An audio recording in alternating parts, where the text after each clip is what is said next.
Hi, everybody. I am so excited for this week's guest.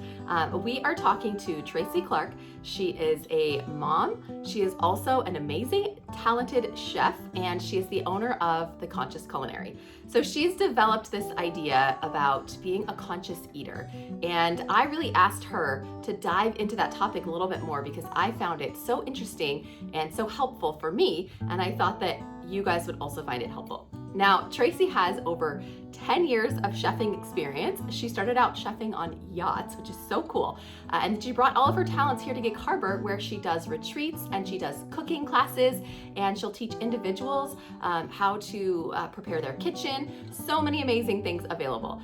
So anyways, let's get into it. Let's talk to Tracy and let's hear about what it really means to be a conscious eater. Hi, Tracy. How are you? Hi, Carrie-Ann. I am doing excellent. That's awesome. Thank you so much for being here today.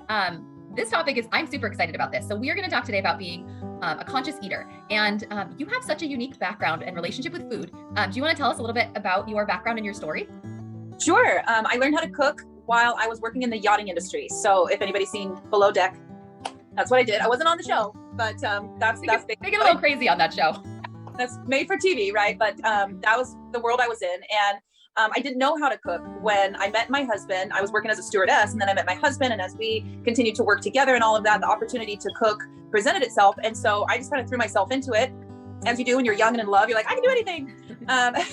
So I started to learn how to cook. And when you have people to cook for every single day, you have the arena to learn. And I loved it. And I found that I had a bit of a knack for it. And so when I left yachting to have kids, because there's a shelf life there if you want to have a family, I wanted to bring that to other people because I felt like I was given such a gift to be able to learn how to cook. It enriched my life, and it was very helpful in having a family and feeding my family and all the things that I'd learned from dealing with the obstacles in yachting.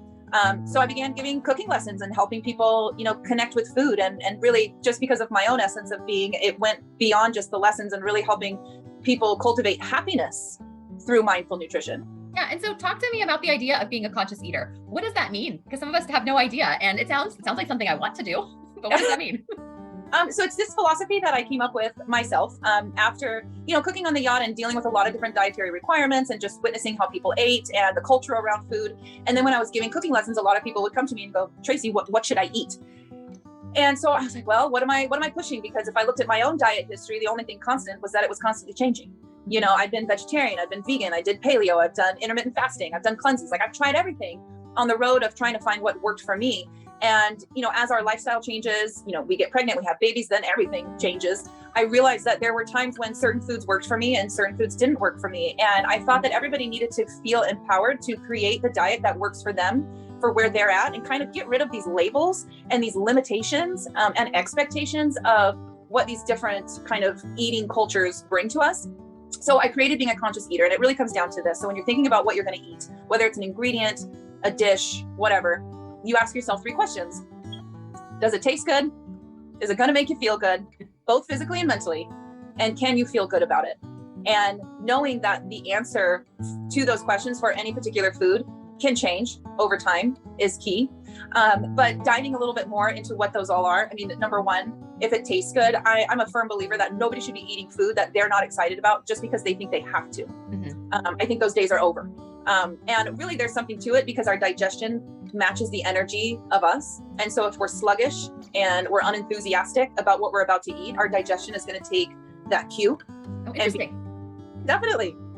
And so if we're excited and we're like, oh my God, this is gonna be the best meal. I can smell it. I'm so excited. What happens? You start salivating. That's the first step in digestion.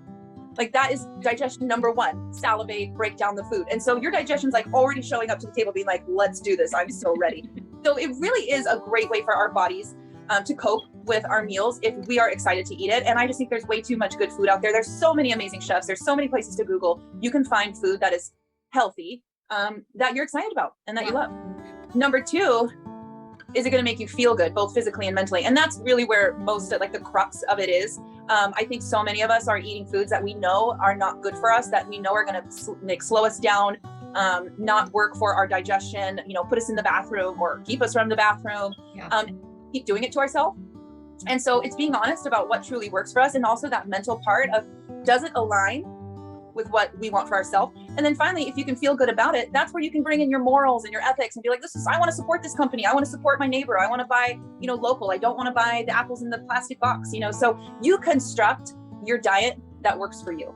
I love that. And I got into just a couple years ago, a friend of mine I was connected with out here, and she has an organic farm, and she's like a farmstead, almost like a homestead. And she will offer in the spring and fall, whatever she's growing. And you can go and pick up eggs or rutabaga, like all these things I've never tried, wildflowers that I've eaten in my salad now the last 2 summers.